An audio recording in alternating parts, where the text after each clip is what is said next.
Can you run OpenClaw on a Raspberry Pi? Yes. The real question is, does it actually give you an advantage, or is this just a cool demo that wears off in a week? OpenClaw, formerly Maltbot or CloudBot, is a local AI agent runner. It doesn't replace your LLM. It connects to models like GPT or Claude using your API key and then listens for triggers, runs tools, sends results to places like Telegram or Slack.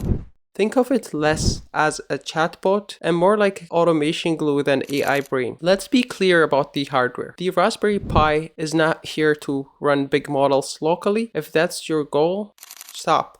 Wrong machine.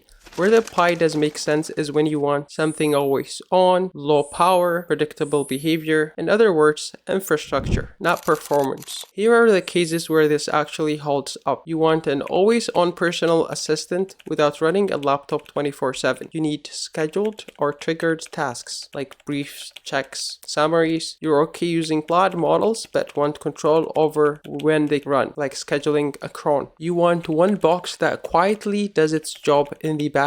In these cases, the Pi isn't the bottleneck, it's the enabler. Now the other side, because pretending everything is a good idea helps no one. If you want a fast interactive chat, you expect zero setup or maintenance. You want to experiment with local models. You don't want to think about networking tokens or permissions. In those cases, a mini PC, a virtual private server, or just the browser can make you a lot happier. You could be stuck on Telegram setup on the Raspberry Pi. I did too. Not because it's impossible, but because it's an implementation detail, not value. So here's the deal. Full step-by-step setup in the description for the Telegram setup, including how to set up your tokens, pairing, and troubleshooting. In this video, we're staying focused on whether this system is worth running at all. One important thing, OpenClaw is high trust software. It can read files, it can send messages, it can act on your behalf. That's powerful, but it also means don't expose it to the internet blindly and don't skip the security prompts. So is OpenClaw worth running on a Raspberry Pi?